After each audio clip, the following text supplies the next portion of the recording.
Bon, alors c'est avec un très grand plaisir que j'accueille à la balado M. Robert Lalonde. Bonjour. Bonjour mon cher. Bon, il y a Étienne Beaulieu qui est venu il y a quelques semaines parler des essais littéraires. Moi, j'avoue que j'étais moins, en tant que lecteur, j'étais moins là-dedans. J'étais beaucoup dans l'essai politique. Et là, je découvre ce genre-là et j'ai envie que la balado aussi se serve à découvrir ce genre-là. Et là, Étienne, les gens s'en rappellent, avait parlé, entre autres d'Hélène Dorion, il avait parlé de plusieurs essayistes, dont Robert Lalonde, que je connaissais comme comédien, qu'on connaît tous comme comédien, mais moins comme essayiste. Et là, je me suis plongé dans 3 de vos essais. On va y aller quand même chronologiquement, en commençant par Le Monde sur le flanc de la truite, qui est paru en 97, je crois, M. Lalonde. Est-ce que c'était votre premier essai? Oui, celui-là, c'était le premier. C'est le premier publié, en tout cas, parce que je prends des notes sans arrêt quand j'écrive de la fiction ou n'importe quoi. Oui.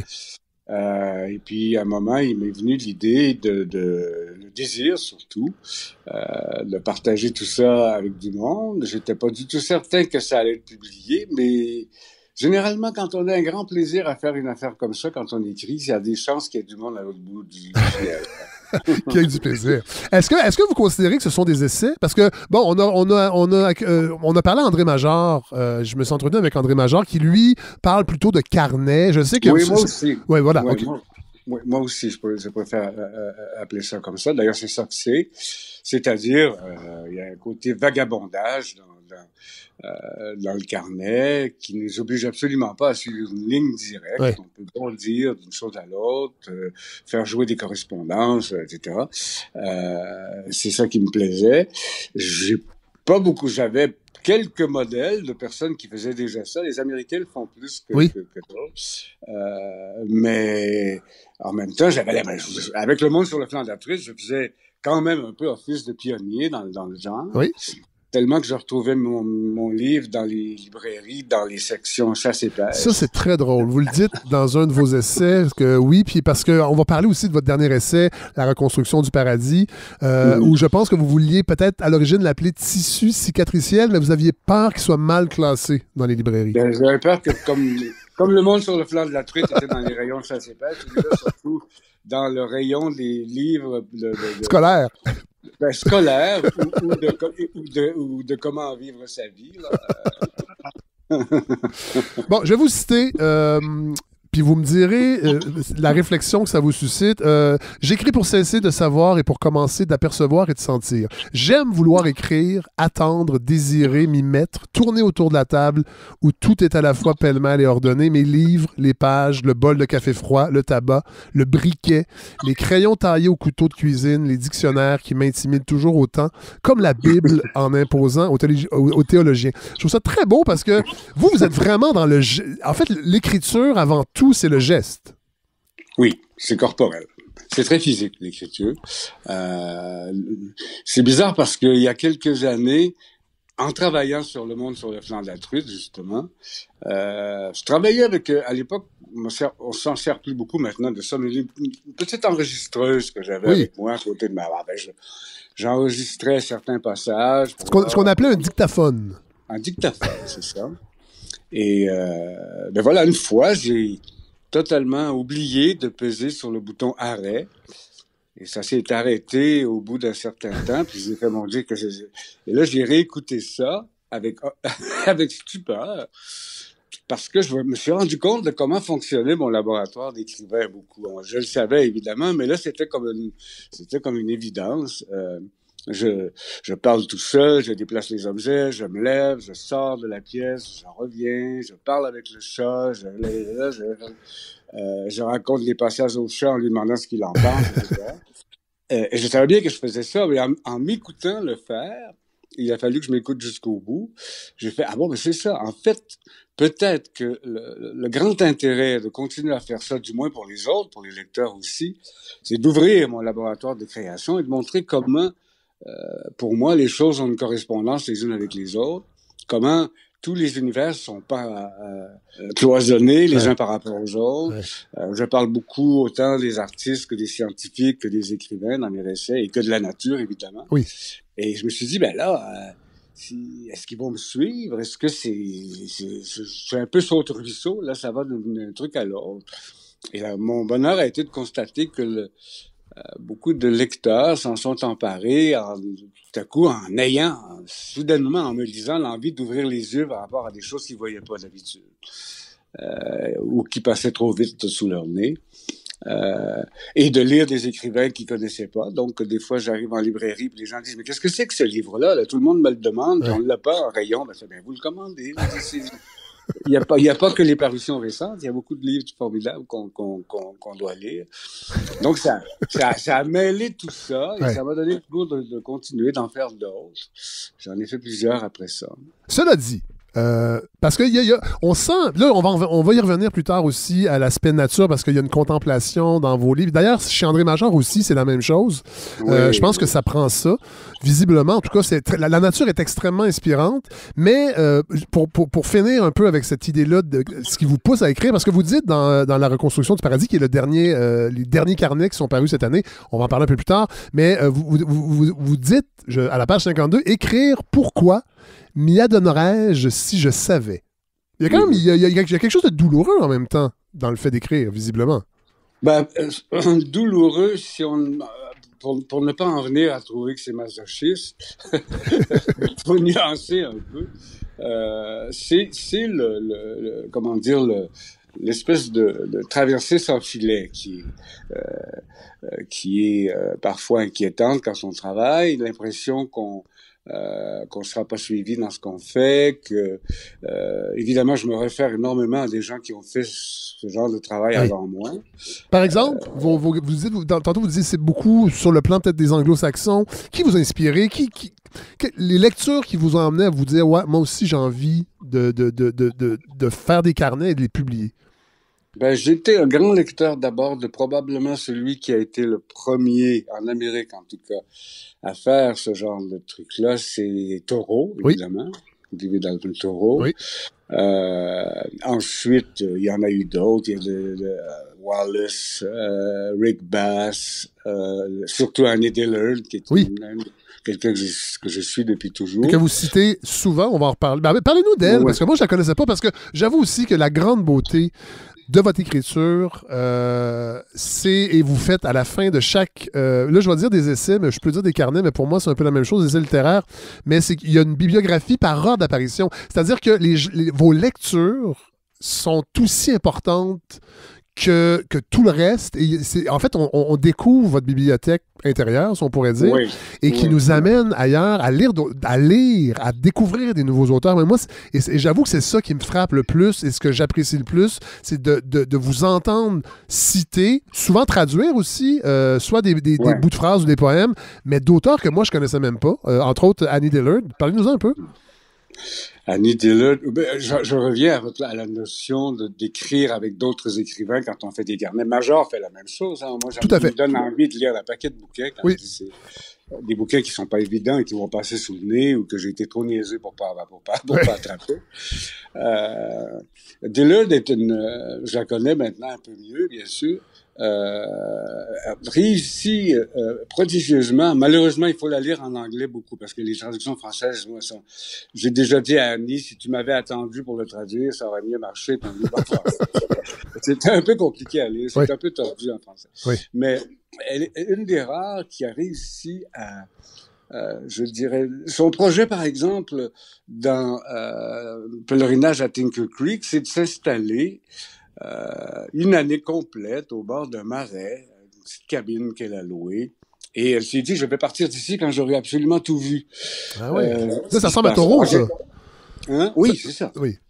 Mais évidemment, il n'y avait rien à voir. Pour les gens qui passent là en voiture à côté de cet étang, il n'y a absolument rien à voir. Mais elle y est restée 1 an.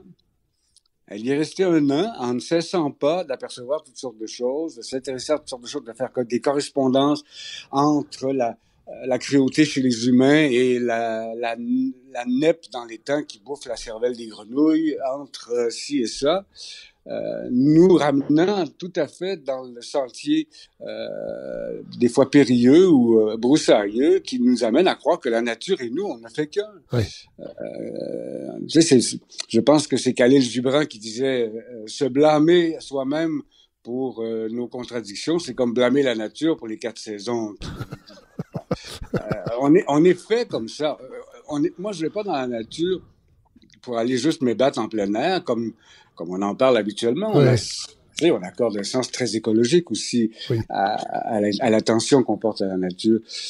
Comme disait Julien Gracq, on est tellement occupé à la survie de la planète que la contemplation de la nature, on l'élude. On ne la fait plus, tellement on est sous le coup de l'impression de la catastrophe imminente. Mais il reste qu'elle est là, cette nature, là, c'est formidable. Moi, je suis entouré. Au moment où je vous parle, il y a une douzaine de chevreuils là, sur mon terrain. Ah oui. Ils ont repris ce terrain-là, puisqu'il n'y a plus grand monde dans la rue. Ils sont en fait redevenus chez eux. Donc, c'est ça. Après ça, bon, j'ai lu un nombre incalculable de ces livres-là, Doris Grumbach, de Rebecca Solnit, qui sont des écrivains formidables. Pas des écrivains de mainstream ou de best-seller, mais des gens qui s'adressent directement, je dirais, au sens, à l'âme et à la pensée du lecteur, qui lui-même, j'en ai des témoignages souvent, disent « Mon Dieu, j'avais pas vu ça comme ça. D'abord, je vis trop vite, j'ai pas les yeux ouverts. » Bon, etc. Et c'est pas le but visé parce que je le fais d'abord pour moi. Mais quand je me suis rendu compte que ça faisait ça, j'ai fait ça me met en contact beaucoup. J'ai beaucoup le lecteur comme interlocuteur quand je fais ça. Je raconte pas une histoire, j'ai pas un chapitre A, B, C, D à suivre. J'ai l'air de lui dire suivez-moi si vous êtes capable. Je vais passer de ci à ça. Mais notre esprit est fait comme ça. Je me rends compte que mon livre est lu page 10, page 200, page 4, page 14, ils reviennent, ils voyagent là-dedans, ils en font un trajet complètement personnel, comme lecteur, comme moi je fais avec ces livres-là. Et moi, ça me plaît beaucoup. Je trouve que c'est un procédé littéraire extrêmement convivial et fraternel avec les lecteurs. Est-ce que vous avez l'impression que les gens qui lisent vos romans sont les mêmes qui lisent vos carnets, ou il y en a, évidemment, qui j'imagine qui font les deux, mais il y en a peut-être qui préfèrent les carnets ou d'autres qui préfèrent les romans? Est-ce que les lecteurs se retrouvent dans tout ce que vous écrivez, à votre avis? Ils ont l'air de me reconnaître partout, en tout cas. Mais il y a pas mal de monde qui lisent les carnets, et ça a été la grande stupeur pour moi, à un moment donné, de me rendre compte que ça plaisait aux gens, qu'ils avaient envie de voyager là-dedans. Mon éditeur aussi en a été surpris, je pense. Mais il y en a, oui, pour certains, ce sont les mêmes qui lisent mes romans aussi. Mais les carnets ont pour eux un effet, je dirais, comment dire, c'est comme s'il y avait une correspondance entre moi et le lecteur qui est de l'ordre de se bousculer l'un l'autre pour apercevoir les choses, pour se mettre les yeux en face des trous, en quelque part. Oui, mais mais je trouve qu'en même temps, M. Lalonde, il y a une proximité. C'est comme si un ami nous écrivait. Moi, je vous connais pas, on s'est jamais croisés. Mais en vous lisant... Pas encore. Par les temps qui courent, ça va être un peu difficile. C'est très difficile. Mais moi, c'est ça. C'est cette proximité-là. Et cette proximité-là, vous l'avez avec la nature. Puis je veux qu'on revienne là-dessus parce qu'il y a des passages vraiment... en fait, ça imprègne. Moi, les trois carnets que j'ai lus, la nature est là de différentes façons, évidemment. Je vais lire un petit extrait, si vous permettez, parce que je veux vraiment... Je trouve que je fais pas ça souvent, là, lire des extraits, mais j'avais envie avec vos livres. Mais vous dites « Je sais que nous fûmes poissons au commencement. J'ai des souvenirs étonnants, sûrs, des grandes profondeurs, éblouissants et précis, parfois comme des rêves plus vrais que la vie et qui nous reviennent souvent. » C'est beau! Oui. C'est beau puis c'est vrai. C'est ça qui est... Oui, parlez-nous de ça. Ce sentiment-là d'appartenir à la nature, en fait, mais de façon extrêmement liée. C'est certain que si on cherche une origine à tout ça, et il y en a une, j'ai été quand même élevé dans un village moitié blanc, moitié indien. Une partie de ma famille était dans le camp indien, l'autre partie dans le camp blanc. J'étais le go-between entre les deux communautés, qui n'était pas facile à réconcilier par moments. Et pour vous donner un exemple, par exemple, quand j'arrivais chez mes copains Mohawks, Et il me disait, écoute, là, c'est effrayant, t'arrêtes pas de parler, tu vois rien autour de toi, tu vas rester avec nous si tu passes au moins 3 jours sans parler. On regardait un peu autour de toi, puis ce que je faisais, bien sûr, avec plaisir, il y a une forme de méditation là-dedans qui est extrêmement bienfaisante, même si elle est vertigineuse par moments. Et puis après ça, je revenais à l'école et je parlais pas beaucoup. Et la maîtresse disait, mais qu'est-ce que t'as? T'es taciturne, t'es de mauvaise humeur. Je fais non, tout va bien. J'ai juste envie de regarder autour de moi ou plutôt que raconter n'importe quoi. Ben là, elle me disait en plus, t'as les mains sales. Ben oui, j'avais creusé pour voir comment les racines de l'arbre fonctionnaient. C'est le conseil d'un de mes amis. Elle me disait, donc, j'étais un petit peu autistique et en plus malsain. Et dans l'autre communauté, j'étais un panier percé qui prenait la parole pour dire à peu près n'importe quoi. Donc, j'ai toujours été ces deux côtés-là en moi que j'ai mis des années par mes livres à essayer de réconcilier. Et je me suis aperçu tranquillement que beaucoup de gens étaient comme moi. Que beaucoup de gens cloisonnaient leur façon de vivre. Il y a une partie qui était pour aller jouer dehors, il y a une partie qui était pour travailler, il y a une partie bon. Puis quand je lis, par exemple, comme chez mon dentiste, que je vais d'ailleurs un peu trop souvent à mon goût, comme je dis là, et pour mon portefeuille, les magazines qui traînent là, mettons, sur la table de la salle d'attente, et que je lis tous les dictats qui sont assommés, qui assomment les gens sur leur façon qui devrait vivre, que ça devrait se passer, qu'on devrait comment faire pour être heureux, puis comment qu'on devrait faire pour élever un enfant, puis comment qu'on devrait faire pour vivre en couple, puis comment qu'on devrait faire pour... Ça me stupéfie. Je fais, voyons, on est-tu si handicapé que ça pour faire face à une existence qui est complexe? Le problème, c'est qu'on n'admet pas la complexité de la vie et qu'on voudrait simplifier. Hein? C'est comme... c'est Freud qui disait ça. Qu'est-ce que c'est que la névrose? Ben, c'est l'incapacité d'accepter l'ambiguïté. Faut qu'une chose soit bonne, mauvaise, belle, pas belle, riche, pauvre, etc. Puis entre les deux, on devient fou.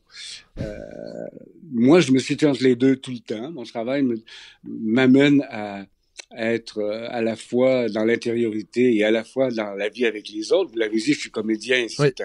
C'est quelque chose là, comme promiscuité, le travail entre camarades acteurs. Puis en même temps, mais quand j'en ai assez, j'ai envie d'être tout seul. Puis quand je suis d'être tout seul, je m'en vais travailler. J'assume totalement ces contradictions-là à l'intérieur de moi. Et en les écrivant, je me rends compte que ça fait du bien aux gens et qu'ils se mettent eux-mêmes à ne plus se mettre en colère contre leurs soi-disant inconséquences. Robert Lalonde, c'est drôle, vous parlez de théâtre et je m'attendais, en lisant vos carnets, à ce que vous en parliez plus que ça, mais vous en parlez pas beaucoup. Et souvent, j'ai l'impression, quand vous en parlez, c'est... Bon, il y a des fois que c'est vraiment... On sent vraiment que c'est important pour vous, c'est quelque chose qui fait partie... c'est une composante très importante de votre vie. Mais parfois, il y a des passages où vous dites, vous revenez de la ville, vous vous sentez un peu... Pas lessivé, mais un peu... Vous êtes content de retourner dans la campagne, puis on a l'impression... En fait, je m'attendais à ce que le théâtre prenne plus de place dans vos carnets. Ouais, comment dire, comédien, c'est mon métier. Quand j'écris, j'ai pas envie de parler de mon métier.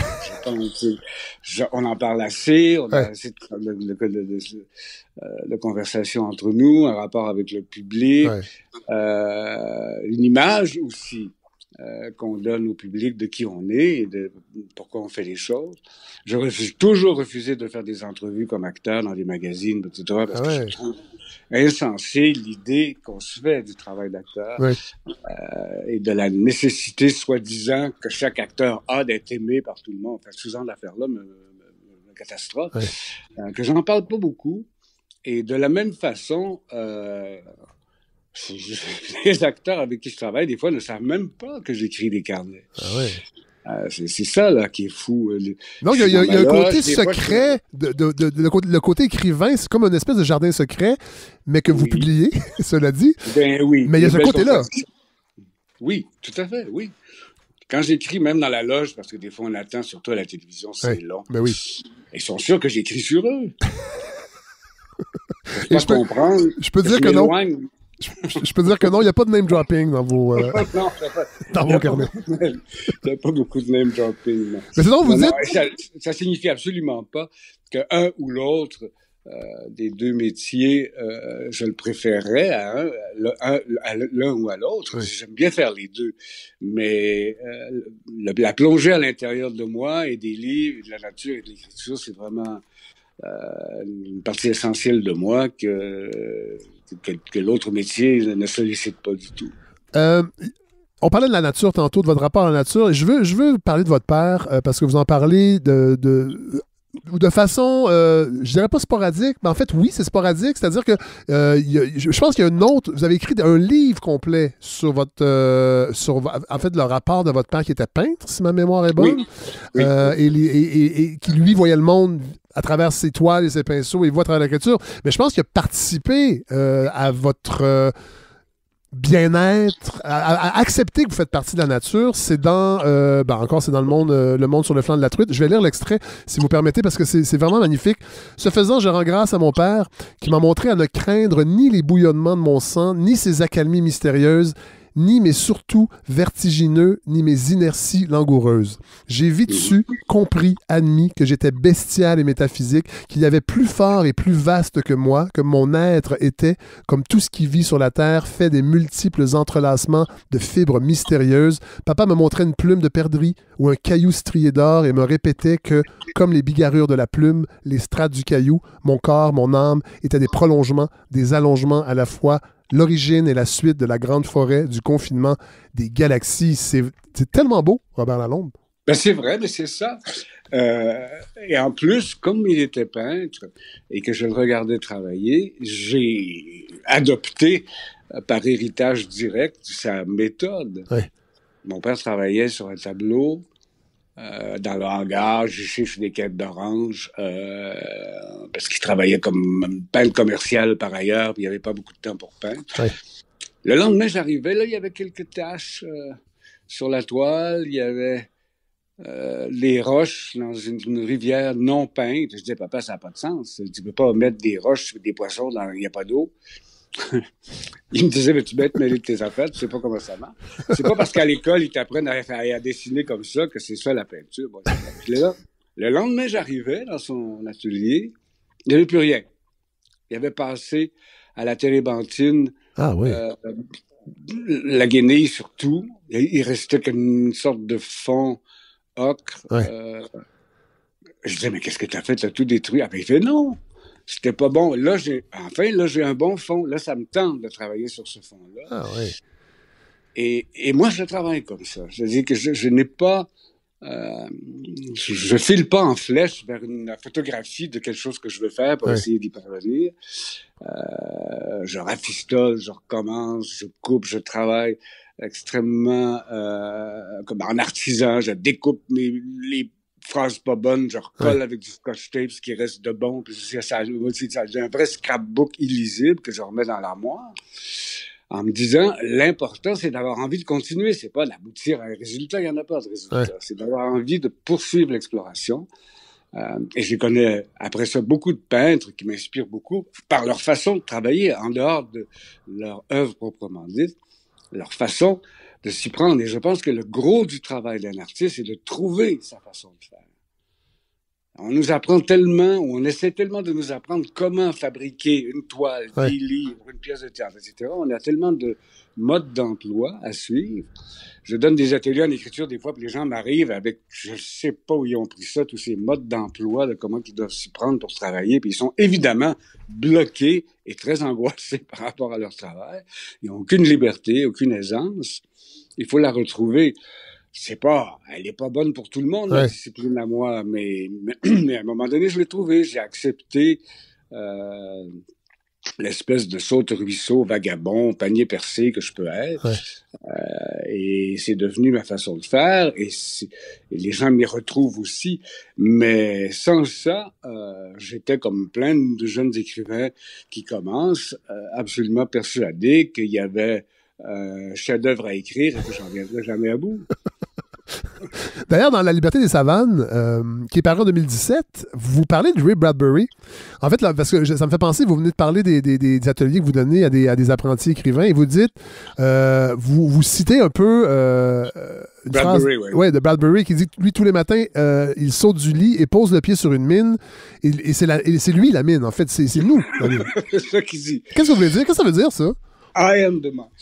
Ben, j'aime beaucoup la façon de Bradbury de raconter ça.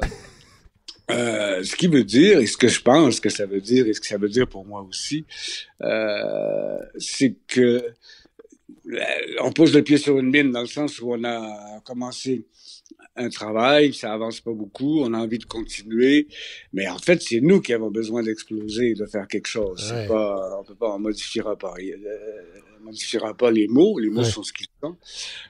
Donc, il faut avoir envie d'exploser tout le temps, sinon il y a rien de plus improductif que la routine dans le travail d'écriture, dans tout le travail, Ouais. je dirais en général, mais donc, à un moment donné, je me souviens de travailler avec un écrivain qui était mon mentor un peu à l'époque. Puis je lui disais, je sais pas, tout ce que je vois, c'est la fin de mon histoire. Mais il dit, écris la fin. Qui c'est qui te dit qu'il faut commencer par le début? Ouais. Ouais. Cette espèce de liberté de composition, de travail, je l'ai acquise, pas tout seul, avec d'autres mondes, avec Ouais. d'autres écrivains aussi, qui sont du même acabit un peu comme moi. Et qui ont le même sentiment de mettre le pied sur une bombe et d'être eux-mêmes la bombe quand Ouais. ils se lèvent du lit, parce qu'il n'y a pas de mode d'emploi, parce qu'il n'y a pas personne qui nous dit où aller, parce que peut-être qu'on s'égare, parce que peut-être qu'on est complaisant, qu'on est narcissique, parce que le Ouais. nombre de jugements qu'on peut porter sur nous-mêmes quand on travaille sont infinis. C'est Ouais. comme si on avait toujours une maîtresse d'école avec une baguette en arrière qui disait « c'est pas ça ». Ça bloque, ça. Ben, ça bloque. Ça bloque et ça donne souvent les livres qu'on lit aussi. Ça me tombe des mains parce que je fais, ben oui, mais ça, je le sais. Pour qui? Il me prend pour qui, moi, comme lecteur? J'ai pas vécu, je sais pas ces choses-là, je comprends rien. Parlons-en de la Alors, lecture. Mais Robert Malandre, vous m'amenez là-dessus. Parlons-en de la lecture parce que il y a un passage que j'ai beaucoup apprécié. Là, je sais que j'ai l'air d'un groupie, là, mais j'invite les gens. J'invite les gens. C'est des livres que j'ai aimés, que voulez-vous. À 13 ans, vous dites à 13 ans, je lis Noces de Camus. Je ne comprends rien, mais je me sens inexplicablement sauvé. Je suis pris d'un très vague et douloureux espoir, puis douloureux espoir.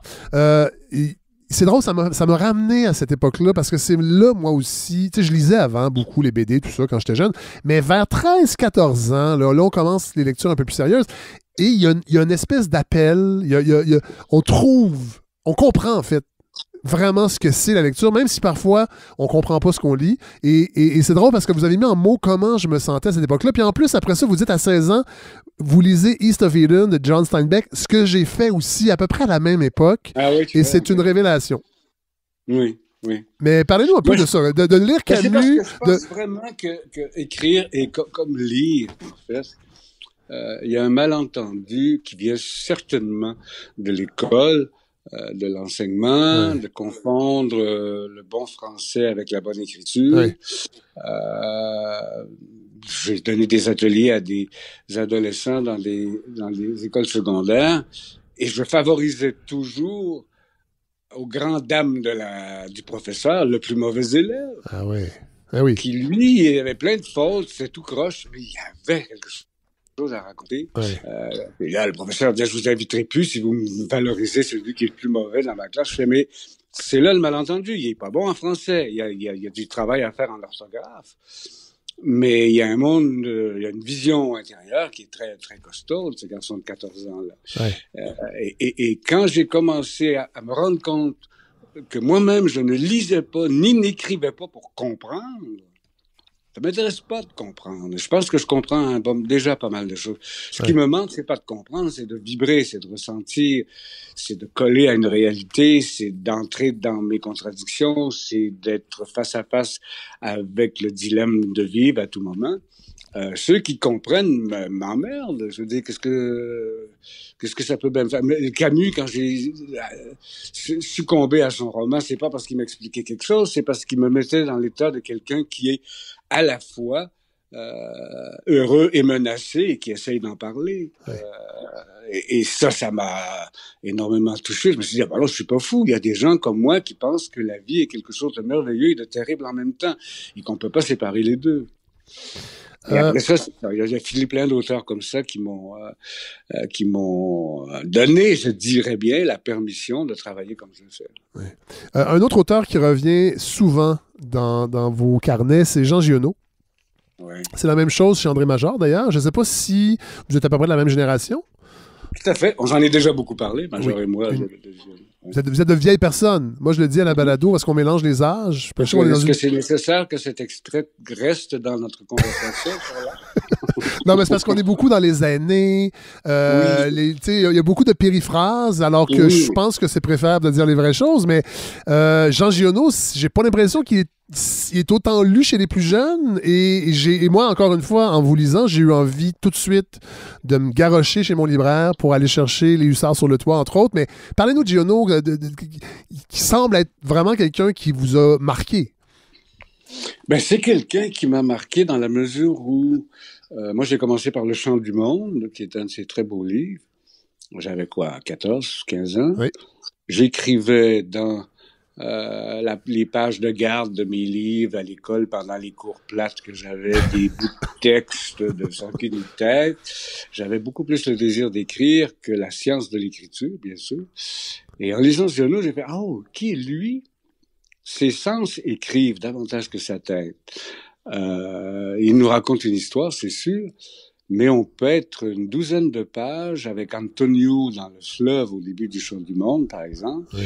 Où on est tout simplement avec de l'eau, des muscles, des poissons, de l'air, et on n'a pas besoin que Giono nous dise qu'est-ce qui se passe dans la tête de son personnage. Oui. On comprend très bien, on voit très bien où il est.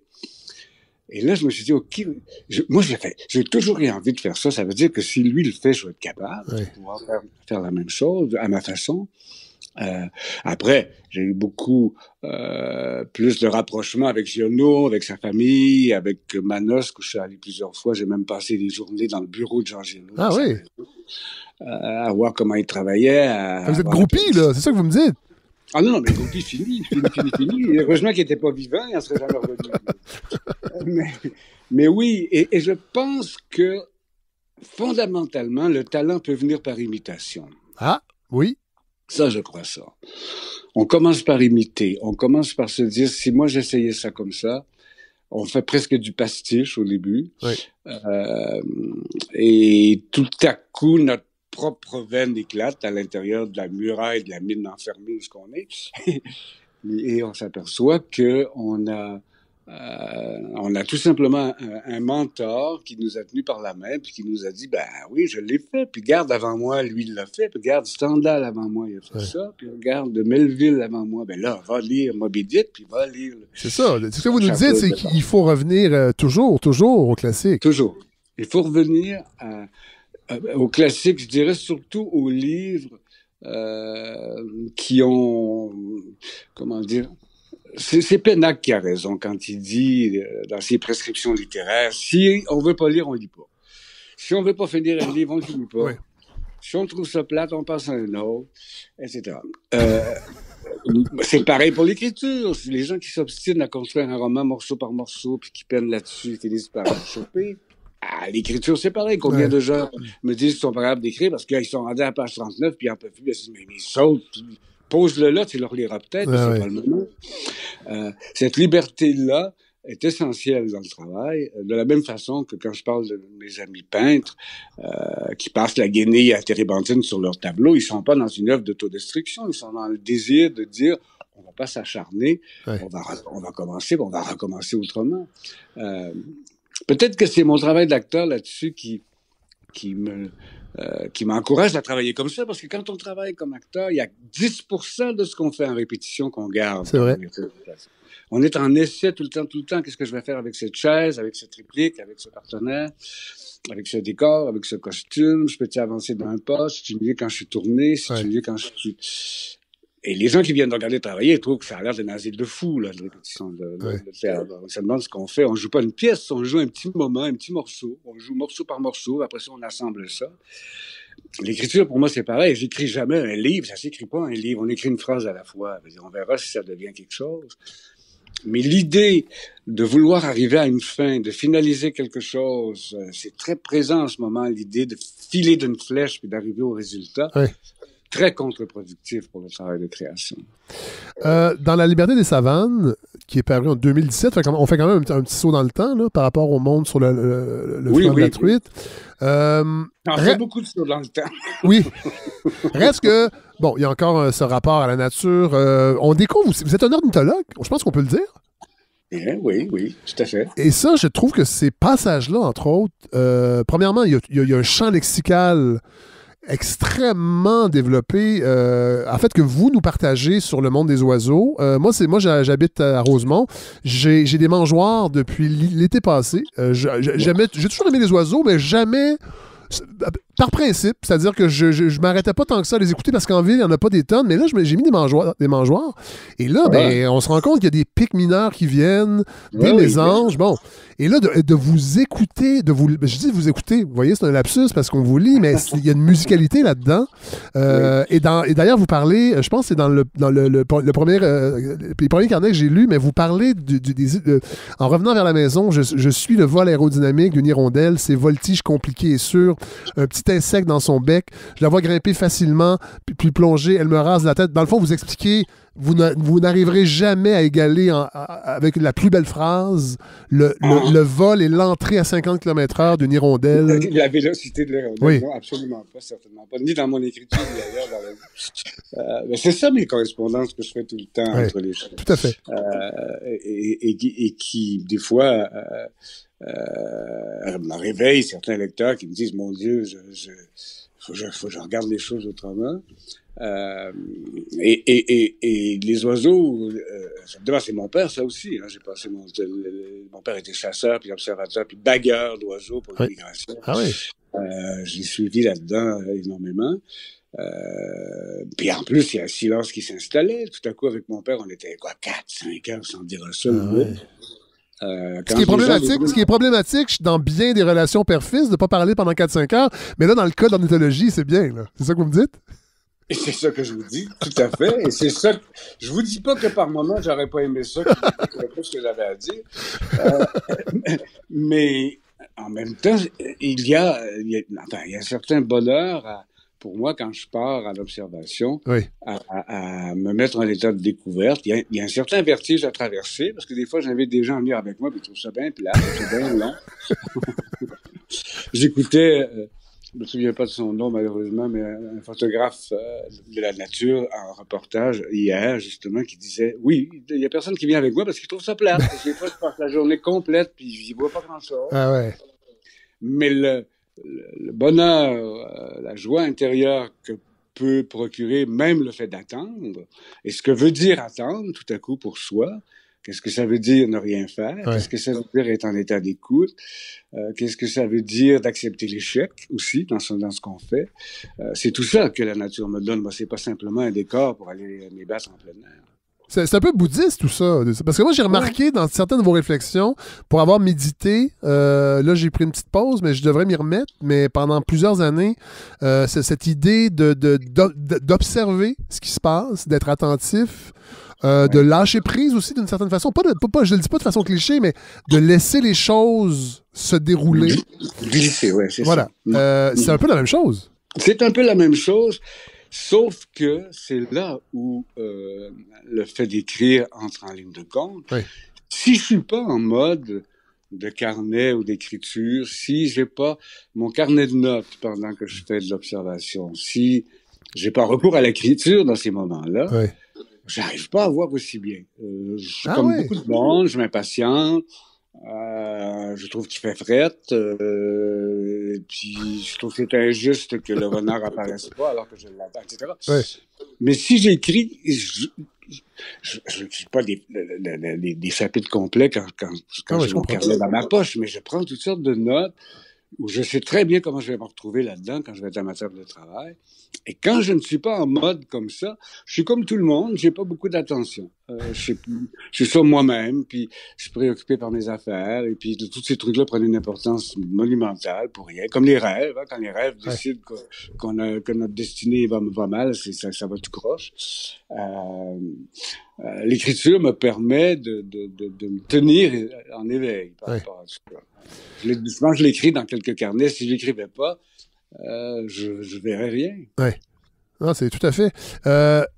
On parle de votre rapport à la nature. Autre chose qui m'a beaucoup plu dans vos carnets, c'est la découverte, et il y en a plusieurs comme ça, d'écrivains scientifiques. Je pense à Paul Provencher, entre autres, Barry Lopez, je crois, qui est aussi scientifique et écrivain. Ben, je dis écrivain, ce sont des scientifiques qui ont ce talent d'écriture. Si, ce sont des écrivains. Voilà. Yves Dubuc. C'est un biologiste au départ, mais c'est un très grand écrivain. Et qui sait... Enfin, je lis pas des comptes rendus scientifiques ou des magazines scientifiques, mais je lis des écrivains. Tu vois, je suis en train de lire Jay Gould, non, je lis des gens qui ont une formation scientifique à la base, mais qui savent en écriture faire des rapports entre la science qu'ils pratiquent et la vie en général, et qui...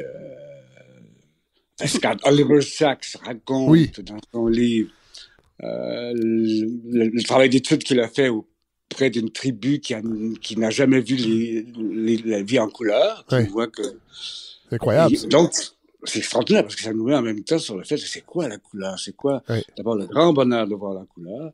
C'est quoi, comment on peut vivre? Comment on peut comparer les gens qui voient sans couleur à des gens que je connais, moi, qui voient pas vraiment les couleurs non plus dans la vie? Enfin, ils nous amènent à toutes sortes de Ils sont pas nécessairement daltoniens, là, c'est ce que vous nous dites? Non, pas forcément daltoniens. c'est moins grave, daltonien. Mais c'est ça. C'est ces gens-là qui...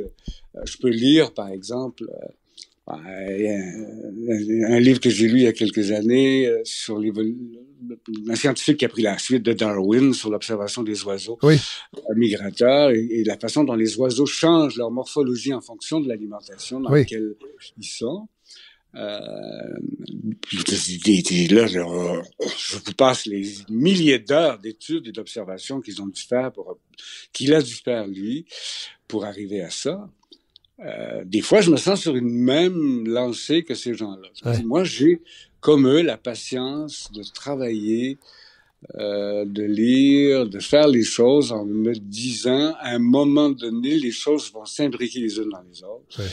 Et je vais essayer d'être quelqu'un qui voit de façon compartimentée, qui voit la science, l'art, la psychologie, le couple, etc., dans des sphères différentes. Tout est lié. Et forcément, ces gens-là, parce que moi, ce que j'ai aimé, entre autres, c'est que vous parlez sans faire de chauvinisme, mais vous parlez de scientifiques écrivain québécois, entre autres Paul Provencher, où vous relatez, en fait, vous le citez, qui nous décrit la ponte d'une menthe religieuse. Et vraiment, ça m'a donné le goût d'aller lire tout ce qu'a fait Paul Provencher. Vous ne perdriez pas votre temps. Ben non, Yves Dubuc également. Le frère Marie-Victorin, il faut quand même le dire. La flore laurentienne, oui, c'est un traité scientifique, mais c'est de la littérature. C'est du style, je comprends. Ben oui, bien sûr, évidemment. Jean-Jacques Rousseau, Les rêveries d'un promeneur solitaire, c'est un grand écrivain qui parle, mais en même temps, c'est quelqu'un qui ramasse des fleurs sur le bord de la route. Et qui voit l'univers se transformer, qui en perd même la manie de persécution qu'il est venu avoir, parce que les gens ont fini par trouver que sa façon de dire que l'homme est né bon et c'est la société qui le rend mauvais a fait de Rousseau une victime dans cette société-là. Il est obligé de se laisser exiler.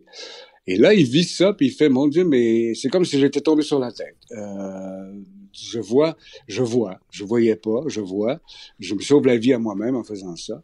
Et puis, tout le monde qui me regarde passer, en train de faire ça, pense que je suis un vieux toqué qui a rien à faire.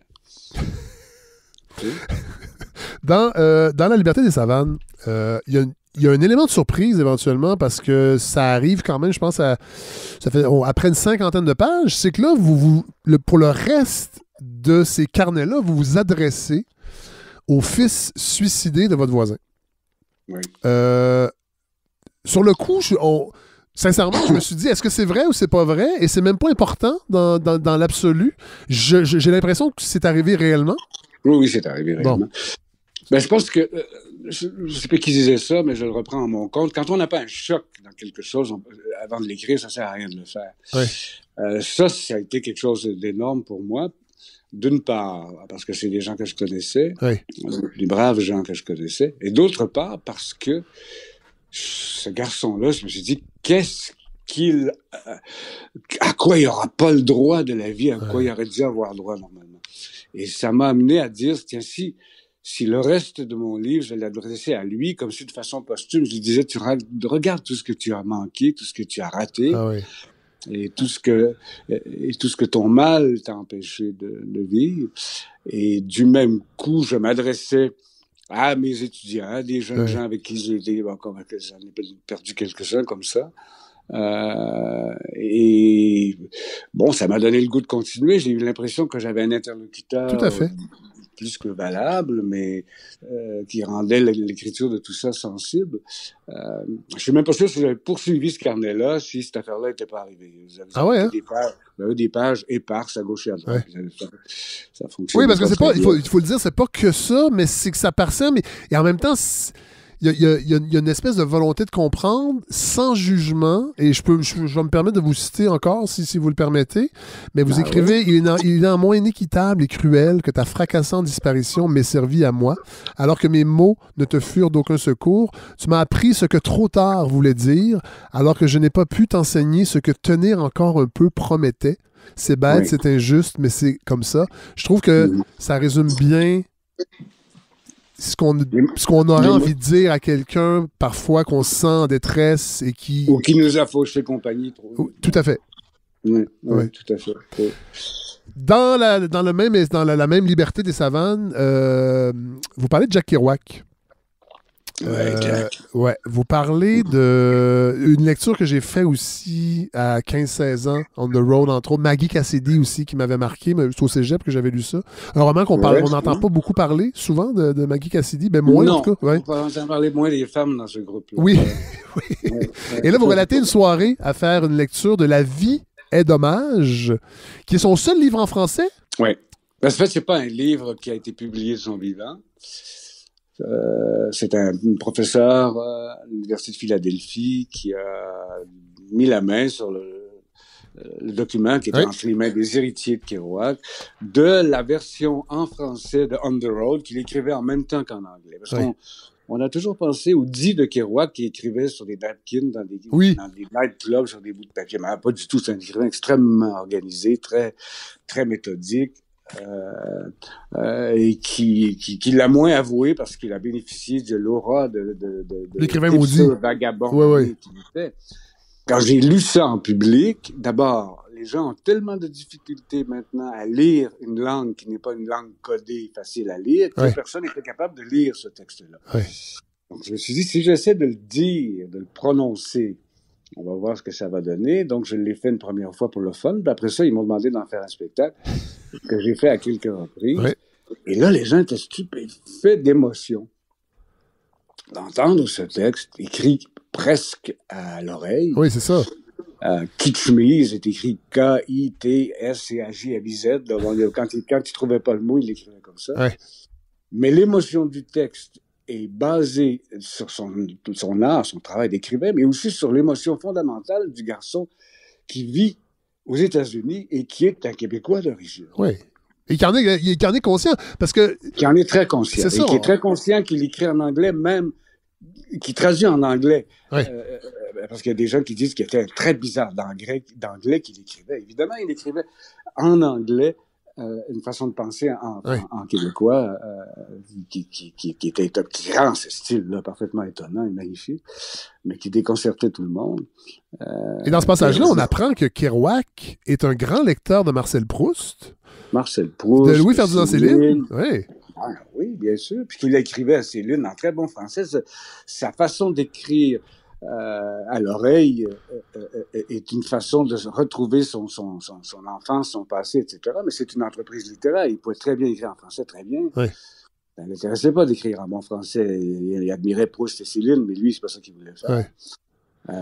Et vous dites, c'est parce que ce passage-là, je trouvais qu'il y avait un écho formidable avec ce qui se passe présentement dans certains débats qui animent certains cercles dans l'actualité. Mais vous dites, la langue codée, formatée, jugulée d'aujourd'hui se risque rarement hors des sentiers battus, n'autorise presque jamais la belle et sans doute dangereuse échappée vers ce que Jack appelle « the electrical togetherness of actual eternity », le concile électrique de l'éternité d'aujourd'hui, ce qui fait qu'on est saisi de vertige devant le franc contraire de notre pauvre et triste langue de bois. Ratatiner le langage ne nous conduit pas à davantage de communion, mais nous fait sombrer corps et biens dans le piège de la vision commune. Et là, vous savez, j'avais envie de vous entendre avec tous ces débats sur la langue épicène, les mots qu'on ne peut plus prononcer, tout ça. Je ne sais pas qu'est-ce que ça résonne chez quelqu'un comme vous. Quand je lis un passage comme ça, j'avais l'impression qu'il y avait une espèce de réaction à certains débats, en fait, qui semblent stériles. Il y en a. C'est pas mon travail d'embarquer dans la. Mais je vous donne juste un exemple. On m'a donné il y a quelques années le prix de la Société Saint-Jean-Baptiste pour mon travail. Donc, j'ai eu droit à une cérémonie d'une soirée où il y a beaucoup de discours. C'est plate pour mourir. Et tout le monde discourait sur la langue française. Et au milieu de la cérémonie, moi, je me demandais bien ce que j'allais dire. Je devais parler en dernier. Je t'avais dit que c'était plate. Et là, au milieu de la cérémonie, il y a un gars qui ont fait un tirage. Il y a un gars qui a gagné des dictionnaires, puis il est venu sur la scène. C'est la seule personne de toute la veillée qu'on avait envie d'écouter. Ah ouais. Il était à plein d'endroits incorrects sur le plan du français, mais je me dis, quelle langue, quelle émotion, comment... C'est la seule personne, et pourtant il est pas by the book par rapport à la grammaire, mais qu'on a envie de rester avec lui pour l'entendre. Moi, je viens d'une famille de conteux chez nous, je veux dire, je pense qu'on confond beaucoup trop l'écriture avec la dictée pivot, avec le bon français. Donc, à la fin, j'ai souligné ça, j'ai dit ça aux gens, finalement...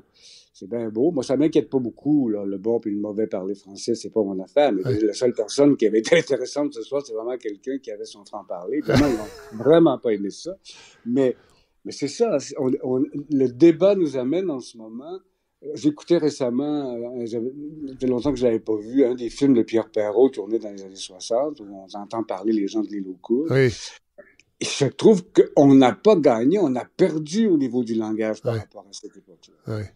C'est incroyable comment les images sortent, comment le langage est fluide, comment les images sont personnelles. C'est pour la suite du monde. Pour la suite du monde. Quand tu parles de la Lune, entre autres, avec son voisin, là, Harvey. Extraordinaire. Ah oui, vraiment. Et là, des fois, j'ai fait ça l'année passée pour le fun, dans un café. Je lisais les articles du journal, le Devoir, à prendre mon café, puis je comprenais rien. Tu sais, l'article finit à la limite, si vous voyez ce que je veux dire, en quelque part, c'est pas évident, des trucs comme ça. Qu'est-ce que c'est que ce langage-là? Donc, j'ai pris un crayon rouge, puis j'ai arrangé le texte du Devoir pendant, je me suis amusé beaucoup, autant qu'à être en colère, aussi bien m'amuser, je me suis amusé à faire ça, puis je l'ai posté à la direction. Avez-vous une réponse? Oui, il m'a appelé en me disant, tu te penses drôle? J'ai dit, écoute, je pense que je suis au moins drôle. Mais il y a quelque chose que j'essaie de vous dire, là, c'est quoi cette langue de bois? C'est quoi ce journalisme-là? Comment ça se fait que moi qui suis illettré, je ne suis pas certain de comprendre ce qui est écrit, que c'est plate à lire? Il dit, Robert, c'est ça le nouveau journalisme, on n'y peut rien. Je fais, oui, c'est ça. On baisse tous les bras. Et quand on entend quelqu'un qui parle avec son franc-parler, on a l'impression que c'est quelqu'un qui sort d'une taverne, qui a trop pris un coup, puis qui délire. C'est fou, hein, c'est complètement fou. Alors que l'écriture, c'est d'abord un langage, c'est d'abord le sien, le langage de la personne qui écrit. Oui. Bon, là, j'ai envie qu'on parle, en fait, je suis rendu là, la reconstruction du paradis, les carnets qui sont sortis il n'y a pas très longtemps, quelques semaines, à peine. Oui. Parce que là, on a parlé des 2 premiers carnets se déroulaient à Sainte-Cécile-de-Milton. Oui. Une maison que vous avez eue pendant plus de 40 ans, qui a brûlé carrément. Écoutez, je le dis, je ne sais pas jusqu'à quel point vous pouvez en parler. J'imagine le fait d'avoir écrit là-dessus, s'il y a eu un effet, une espèce de catharsis, j'imagine. Ça a eu un effet catharsis, ça a surtout eu l'effet inattendu pour moi. L'événement lui-même a eu un effet inattendu dans la mesure où j'ai été obligé, et ma compagne aussi, d'admettre qu'on avait peut-être envie de vivre autrement. Mais ça, c'est incroyable, ça. Que c'était peut-être un mal pour un bien. Bien, tout le monde autour de nous pensait qu'on était tombé sur la terre. Parce qu'on a perdu tout, puis qu'il y avait beaucoup d'attachements, à part le nôtre, à cette maison-là, de plein de gens qui venaient, qui s'étaient là. Enfin, la maison était toujours bourrée de monde. Ouais. On a ramassé des éclopés en cours de route aussi, là-bas. Ouais. Donc, ils ont eu presque un deuil plus fort que le nôtre. Mais nous, on s'est dit, notre temps est fait ici, ça commence à être dur, il commence à avoir beaucoup d'homo motorus, puis de pollution dans le voisinage. On avait beaucoup d'irritants. Et mes livres, ils sortaient ça par gros blocs gelés, tu sais, à cause de l'eau, des pompiers. Je disais, écoutez, laissez ça là. Et j'étais surpris d'entendre une voix à l'intérieur de moi qui disait, bon débarras. Mais c'est complètement fou. Parce que, écoutez, vous ouvrez, le livre commence la veille, jour de Noël, devant la fenêtre fouettée par la poudrerie, j'avais recopié au dos d'un compte impayé ces mots de Scott Fitzgerald attribués à son cher Gatsby. I saw the skins of tigers flaming in the night. Ces mots-là, précisément, notre maison entièrement brûlée dans la nuit du 26 décembre 2018. Et là, vous dites 4000 bouquins qui partent en fumée. Ouais. C'est quand même... Et vous réussissez à vous dire... j'imagine que c'est pas instantané, mais hey, c'est peut-être le temps de faire autre chose de la vie qu'on avait. Absolument. En plus, ces livres-là, je les ai lus. J'essayais d'élaguer cette bibliothèque depuis des années, mais j'en commençais, puis ça me décourageait, puis je me disais, je peux pas garder tous ces livres-là. Pourquoi je garde tout ça? Pourquoi on garde tout ça aussi? Parce qu'il y avait beaucoup d'objets, beaucoup d'affaires. Ouais. On vient, à un moment donné, la pesanteur des habitudes fait qu'on n'a plus les moyens de se débarrasser de rien. C'est comme si on accumulait. Donc, il y a un soulagement tout à coup d'avoir tabula rasa, d'avoir rien devant nous tout d'un coup, qui est vertigineux à traverser. Mais pour moi, et pour France, ma compagne aussi, ça a été bon. Et maintenant, tu sais. C'est quand même particulier, Robert Lalonde. Je dirais pas le mot résilience parce qu'on le surutilise, il est galvaudé là, depuis la pandémie. Mais à quoi est-ce que vous attribuez? Parce que si on parle, c'est un ressort quand même, là, parce que pour bien des gens... Honnêtement, je pourrais pas te répondre à ça avec précision, sinon, parce que ça m'a surpris moi-même beaucoup, sinon que on peut involontairement dans la vie, croire que les pistes sur lesquelles on est seront les mêmes jusqu'à la fin. Et puis tout d'un coup, le chemin est barré, il y a une grosse clôture, puis il y a un petit chemin de traverse à gauche et à droite, on dit, bon, on va voir ce que ça donne d'aller là. Faut quand même que j'avance. Il y a quelque chose de l'ordre de ça qui est arrivé pour moi. Au moment même où je te parle en ce moment, il m'arrive encore de me réveiller parce que le feu est pris quelque part. Ça dure longtemps. Ça, vous le dites dans le livre. Oui, ça sent le feu. Je dis en France, ça sent le feu. Vous pouvez vérifier les prises électriques. Oui. Ben oui. C'est un traumatisme, malgré tout. C'est un traumatisme, mais est-ce que la vie n'est pas une suite de traumatismes de tout genre? C'est ça, là. Il y a ça aussi là-dedans. Là. Tu sais, quand Gabriel Roy écrit La détresse et l'enchantement, et qu'elle l'écrit en disant, là, je veux mettre les choses au clair. Les gens pensent que moi, je suis parti du Manitoba et que je suis allé faire ma vie, j'ai passé par la France, puis je suis en Angleterre, puis j'ai écrit des livres, puis que ma trajectoire est tracée. Ma vie n'est qu'une suite d'accidents et de problèmes. C'est comment on fait avec, qu'est-ce qu'on fait avec ça? Je sais pas, moi j'écoute en ce moment beaucoup de gens se plaignent, certains avec raison, d'autres moins, à mon point de vue, parce qu'ils sais, mais qu'est-ce qu'on fait avec ça? Qu'est-ce que je veux faire avec ça? Je me dis, qu'est-ce qu'on fait avec la guerre? Qu'est-ce qu'on fait avec mes parents ont fait avec la tuberculose? Qu'est-ce qu'on fait? On fait rien. on le traverse et puis on essaye d'espérer qu'on va vivre mieux puis autrement après. D'ailleurs, on fait un petit crochet pour parler de la pandémie, mais dans La Liberté des savanes, vous avouez que il y a une espèce de, je ne sais pas si on peut dire grégarité, mais vous vous ennuyez du contact avec les autres, vous avez besoin des autres. Et dans La Reconstruction du paradis, on sent une évolution parce que vous dites, hey, je me sens presque mal d'être bien tout seul pendant la pandémie. De ne pas souffrir. Ouais. Pas souffrir du confinement. Oui, c'est vrai. Là, je ne dirais pas que la présence des autres, surtout des proches de ma famille, non. Pas, c'est clair. Non, on vous devine, là, quelqu'un avec une table entourée d'amis constamment. Oui, ça, bon. J'ai beaucoup de chums sur ma table, ça, c'est clair. Mais c'est surtout que, comment dire, c'est comme... il y a comme une espèce de joie étonnante, en tout cas pour moi, à l'âge que j'ai 73 ans, j'en aurai 74 dans quelques mois, oui. De découvrir que... Je vous donne un autre exemple. J'ai un ami qui s'appelle Jean-Didier Vincent, qui est un autre biologiste écrivain, oui. Lui, spécialiste de la chimie du cerveau. Il écrit un livre qui s'appelle La chair du diable, où il raconte son expérience de médecin avec le travail sur le cerveau humain, puis qui fait, là, il y a un petit problème de conception de ce que c'est que ce qu'on appelle la sagesse ou la sérénité.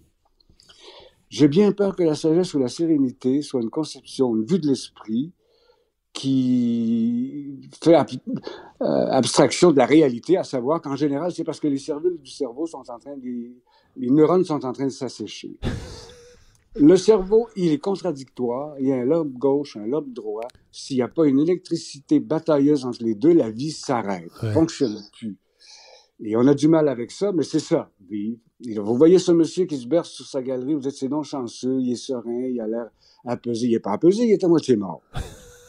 Il a baissé les bras.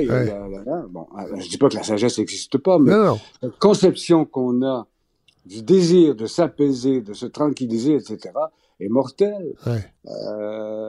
Comme la passion qu'on a pour le confort aussi. C'est absurde. Il n'y a rien, surtout pas dans le travail d'un artiste, qui est confortable. Le confort est vraiment pas une affaire qu'il faut viser si on a envie de faire ça. Mais on peut composer avec, on peut découvrir plein de choses, on peut se rapprocher à la fois des animaux et de d'autres êtres, et d'autres, en admettant la tragédie en même temps que le bonheur de vivre. C'est faisable. Dans La Reconstruction du paradis, il y a également une présence très forte de Walt Whitman. Oui. Parlez-nous de lui. Grand poète américain. Ouais. Whitman est un très grand poète. C'est sûrement le père de la poésie américaine à tous égards, qui a chanté à la fois l'Amérique et à la fois qui a vagabondé à gauche et à droite avec tout le monde aux États-Unis pour faire le chant de l'Amérique qui est prodigieux, qui s'appelle The Leaves of Grass. Mais c'est bizarrement un des rares livres qui n'a pas brûlé. Oui, c'est fou ça. Il était dans la grange, elle n'a pas brûlé. Je ne sais pas pourquoi je l'avais laissé là. Probablement parce qu'au retour d'une promenade, j'ai oublié là. Je me suis remis dedans. J'ai fait, non, ça ne doit peut-être pas un hasard que ce livre-là ait survécu. Et là, je me suis mis à redécouvrir le texte en me disant, mon Dieu, mais si j'écris quelque chose, il faut qu'il m'accompagne, il faut qu'il soit avec moi, ce gars-là, qui a une façon de ne pas nier la noirceur dans la vie, mais de chanter la joie en même temps. Et vous le traduisez? Je le traduis parce qu'il est mal traduit en français d'abord. Puis ensuite, parce que je me suis dit, tiens, ça va m'occuper. Il faut que je m'occupe. Tout à fait. Puis le premier vers que vous nous offrez, je vais le dire en français parce que vous le citez en anglais et vous traduisez « Fais face à la nuit, aux tempêtes, à la faim, au ridicule, aux mauvais sorts et aux rebuffades, comme font les arbres et les bêtes. » Ça résume. C'est une philosophie de vie, ça. Oui, tout le livre est là en même temps. Ben oui. Moi, j'aime bien ça, des fois, faire dire les choses par les autres. J'écris toujours avec beaucoup de monde avec moi sur mon bureau. Mais Whitman reste pour moi quand même le grand chantre de la liberté de vivre et du danger qu'il y a à vivre et de l'amour même de ce danger-là. Il a fait des expéditions avec du monde où il n'était pas habilité à faire ça. pour découvrir les gens, découvrir la nature, découvrir la rudesse des personnes et leur gentillesse en même temps. On a l'impression, en le lisant, que toute l'Amérique aurait pu devenir comme ça, Ouais. et non pas en finissant avec des assauts sur la Maison-Blanche. Tu sais. Est-ce que sans la littérature, est-ce que vous a sauvé, Robert Lalonde? Parce que j'ai l'impression que, puis vous le dites dans La Reconstruction du Paradis, comment vous êtes redevable des écrivains, de leurs écrits qui vous ont enseigné, qui vous ont aidé à vivre. Est-ce que le fait d'avoir emmagasiné tout ça, oui, la bibliothèque a brûlé, mais vous dites, bon, ce sont des objets dans le fond, mais je les ai lus, ça reste en soi, ça. C'est l'objet qui a brûlé, oui. C'est ça. Oui, ça reste, bien sûr que ça reste. Sauver, je ne sais pas si on peut dire ça, probablement que oui. Mais je dis sauver, je veux dire être capable de... Parce que j'ai beaucoup de réticence à admettre cette hypothèse qui me fatigue un peu, que l'écriture est une thérapie pour arriver à soigner ses blessures. Ça l'est, c'est indéniable. Mais moi, je reste plus le lecteur que l'écrivain. Oui, oui. Le fait d'avoir lu, le fait d'avoir la littérature avec vous depuis si longtemps dans votre vie, vous a aidé à passer au travers de cette expérience-là. Peut-être que je me trompe, là. Non, pas du tout. Mais à ma grande surprise, c'est là que c'est étonnant ce qui nous est arrivé. À ma grande surprise, je lis les mêmes auteurs, parce que je m'en suis quand même reprocuré quelques-uns qui étaient essentiels, autrement. Ah, c'est intéressant, ça. Je les lis autrement. Je fais, là, j'ai comme pas saisi à l'époque. Je lis L'étranger de Camus, puis je fais, mais j'avais mal compris l'intention du livre. Il n'est pas en train de nous conter une vie déprimante, il est en train de nous dire, vivez pendant que vous pouvez. Ouais. Tu sais, c'est ça. Ça a dû t'arriver déjà, que le bouquin que tu reprends n'a pas la même saveur, ni la même force pour toi que la première fois qu'on a essayé de le lire. Et donc, il y a des livres que moi, je suis en relecture très souvent. Moi, je relis beaucoup de choses. Je suis en train de relire Éric de Luca d'un bout à l'autre. En me disant, j'ai pas compris ses premiers livres comme il faut.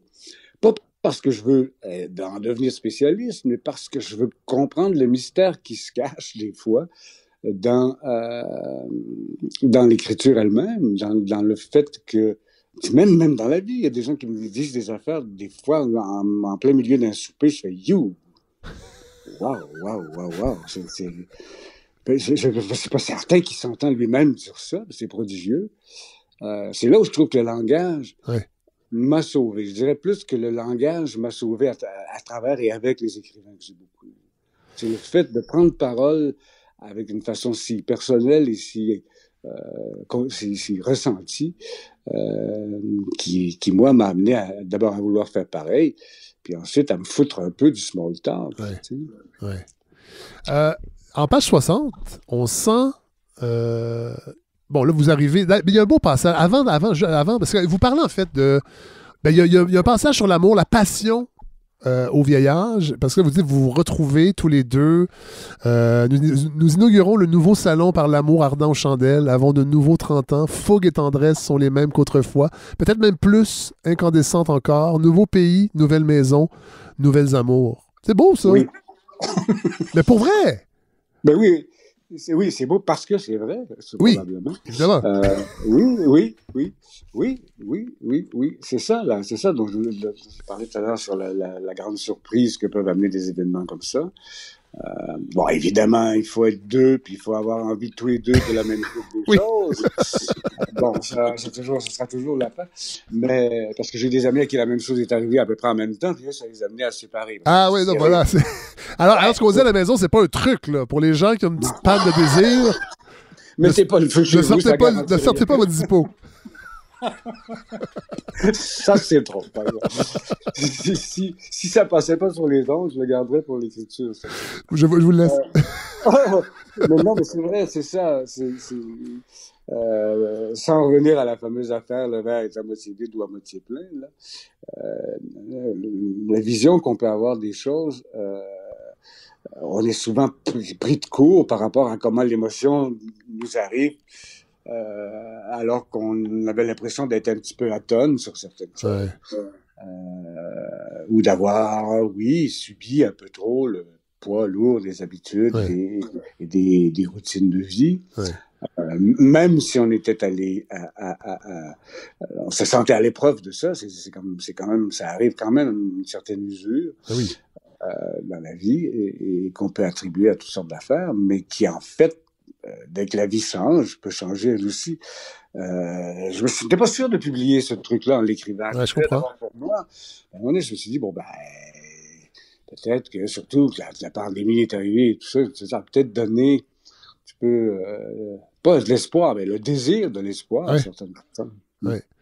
Un autre beau passage, quelques pages avant ce qu'on vient de relater, vous dites, vous partez arpenter l'arrière de vos pays, donc vous avez trouvé Ah ben oui, votre nouveau... je l'ai arpenté pas mal, oui. Ouais, et là vous dites, c'est très beau aussi, parce que vous dites, bon, j'espère, plan séquence que ce sera le dernier tournant de ma vie. Le bonheur a commencé et s'achève dans ce grand théâtre de lumière, de forêts traversées de ruisseaux, de prairies montant vers un ciel fléché, de buses en chasse. C'est mon enfance inviolée. Ce pays perdu que j'ai si souvent rappelé dans mes livres. C'est ce sentiment-là que vous avez quand vous trouvez... Parce qu'on comprend dans le livre que vous devez être... Vous êtes dans des chalets d'amis en attendant de trouver le bon endroit, tout ça. Bon, il faut aller retourner où la maison brûlée pour achever, de terminer. Oui. Il y a plusieurs opérations à faire. Là. On ne quitte pas une maison qui a brûlé comme ça. Il y a là. vraiment plusieurs opérations. Voilà. Oui.